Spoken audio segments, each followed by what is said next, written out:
हमने एक तो मैनीफोल्ड प्लांट जो है इनका उसको देखा, जहाँ से ऑक्सीजन सप्लाई होती है वो देखा। दूसरा हमने HDU जिसको शुरू किया गया है, high dependency unit Covid ward के लिए, कोई 34 बेड हैं, उसको देखा।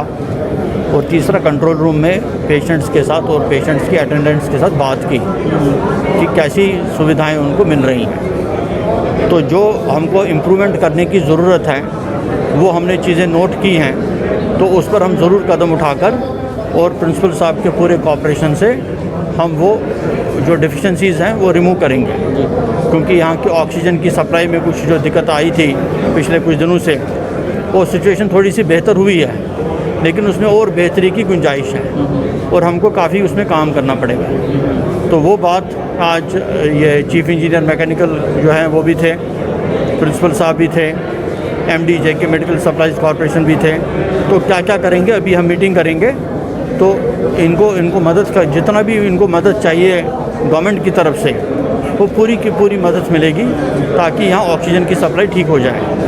दूसरी चीज़ है कि HDU को शुरू किया गया है, तो HDU के शुरू होने से मरीज़ों को बेहतर फैसिलिटी यहाँ पर कोई 34 बेड की वो मिलेगी।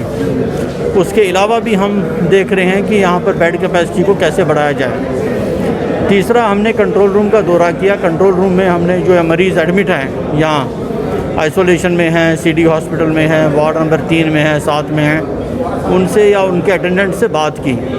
तो उन्होंने भी अपने कुछ ग्रीवेंसेस तो हैं लोगों के, कुछ लोग तो काफ़ी सेटिस्फाइड थे, मैक्सिमम लोग सेटिस्फाइड थे, लेकिन कुछ लोगों की ग्रीवेंसेस हैं। तो ये जो इंस्टीट्यूशन ये सेटअप किया है कंट्रोल रूम का, मुझे लगता है ये इफ़ेक्टिवली काम कर रहा है और इसकी वजह से जो लोगों की ग्रीवेंसेस हैं ये कम हो जाएंगी।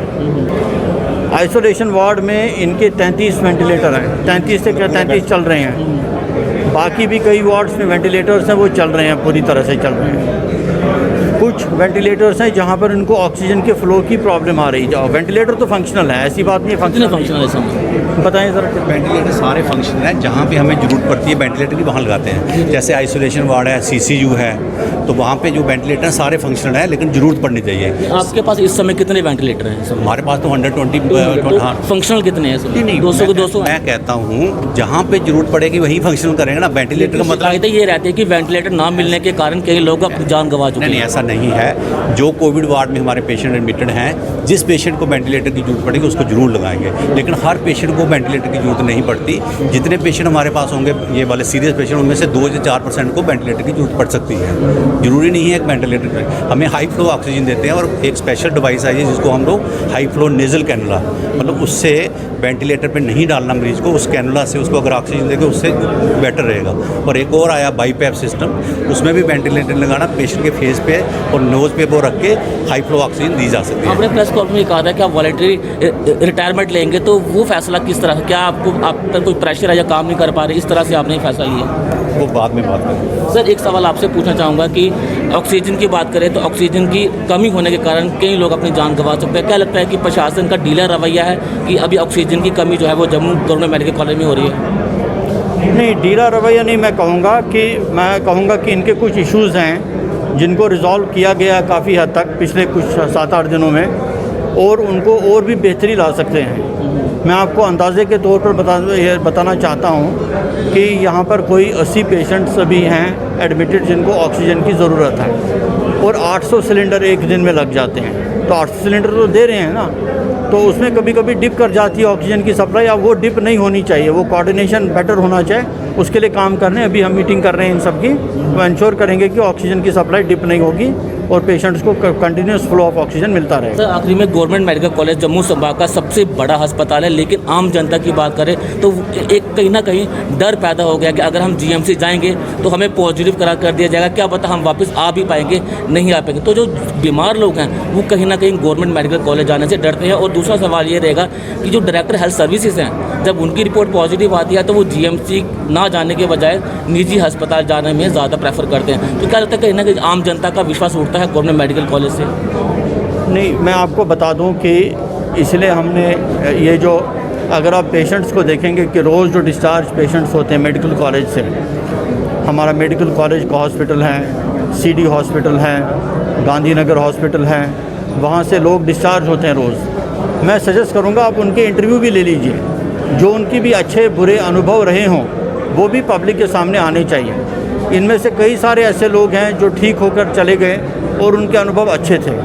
कुछ लोग थे जिनको शिकायतें रही, उनकी शिकायतें कुछ की दूर हो गई, कुछ की दूर नहीं हुई। तो बैलेंस व्यू के लिए मैं समझता हूँ कि अगर जो पेशेंट्स रिकवर होकर जाते हैं उनके अगर व्यूज़ लिए जाएं तो वो बेटर रहेगा।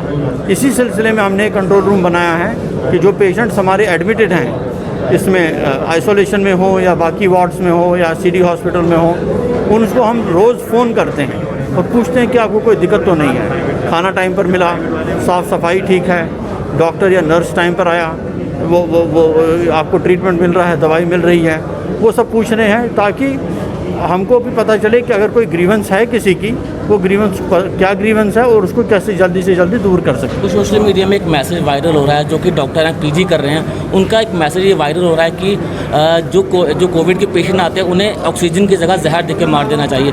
आपको क्या लगता है जब एक डॉक्टर इस तरह का मैसेज डालता है तो गलत मैसेज जाता है आम जनता में? ये तो गलत मैसेज है। ये तो मैं तो इसको कोई मैसेज समझता नहीं हूँ। इसको इस पर कमेंट करने की ज़रूरत ही नहीं है। डॉक्टर्स, मुझे नहीं लगता कि वो डॉक्टर जेन्युइन डॉक्टर होगा जो इस तरीके की बात करे कि पेशेंट मेरा मरना चाहे। डॉक्टर की ट्रेनिंग ही होती है कि डॉक्टर की पेशेंट को कैसे बचाया जाए, उसकी पूरी तालीम, पूरी एजुकेशन, और कितने साल इनकी एजुकेशन होती है। पहले MBBS 5 साल किया, उसके बाद फिर MD किया, फिर रजिस्ट्रारशिप की, तो उस तरीके के इतना ये पढ़ाई करते हैं। तो और इनका जो हिपोक्रेटिक ओथ है उस हिसाब से भी मतलब पेशेंट का जो वेलफेयर है वो सबसे सर्वोपरि है। तो 15 डॉक्टरों को सस्पेंड किया गया है कल, तो क्या कारण रहे हैं? नहीं, वो मैंने कहा ना कि ऑक्सीजन की सप्लाई में कुछ मिसमैनेजमेंट था। उसमें हमने देखा कि वहाँ पर वो ठीक से ऑक्सीजन का वो डिप जो हो रही थी, पिछले हफ्ते में 1-2 बार डिप हुई, वो क्यों हुई, क्या नहीं हुई, उसको टाइम पर वो रिजॉल्व नहीं कर पाए, वो कारण था सस्पेंड करने का। तो उसकी इंक्वायरी डिटेल में होगी तो उसका रिजल्ट निकल जाएगा। डॉक्टर दीपक को भी कह रहे हैं कि एक एसेंजर की सिस्टर मैसेज डालती है सोशल मीडिया में कि जीएमसी में जाओगे तो मारे जाओगे। नहीं, ये तो गलत है, ये तो गलत। नेम कोड किया होगा, उन्होंने कहा कि जीएमसी की एडमिनिस्ट्रेशन काम नहीं करती है, वो एसेंजर की ज़्यादा काम कर रही है। जीएमसी में जाओगे और आपकी गेम ओवर। नहीं, ऐसा नहीं। अगर मैं आपको उसका एक्शन क्या लेंगे आप बताएं? एक्शन ले लेंगे हम। जहाँ देखिए जो इस तरीके की न्यूज़, जैसे आपने कहा कि डॉक्टर ने कहा कि पेशेंट को जहर देना चाहिए, कह रहे हैं एसेंजर में आपको पर्टिकुलर कह रहे हैं कि एक सिस्टर ने उसको कोड किया होगा। नहीं, वो मैं देखूंगा, उसको तो इंक्वायरी करनी पड़ेगी क्या बात है। डॉक्टर दीपक को सस्पेंड किया, इसका विरोध आम जनता कर रही है, कहते कि बलि का बकरा बनाया गया उन्हें। बलि का बकरा किसी को नहीं बनाया गया। जो लोग इंचार्ज थे ऑक्सीजन के सप्लाई के लिए, उन पर एक्शन ली गई है। अब डिटेल्ड इंक्वायरी इसकी होगी, आर्टिकल्स ऑफ चार्जेस होंगे, उसका पूरा मौका दिया जाएगा। डॉक्टर दीपक को भी मौका दिया जाएगा, जो एग्जीक्यूटिव इंजीनियर सस्पेंड हो गए हैं उनको भी मौका दिया जाएगा। उसके बाद फिर फाइनल फैसला होगा।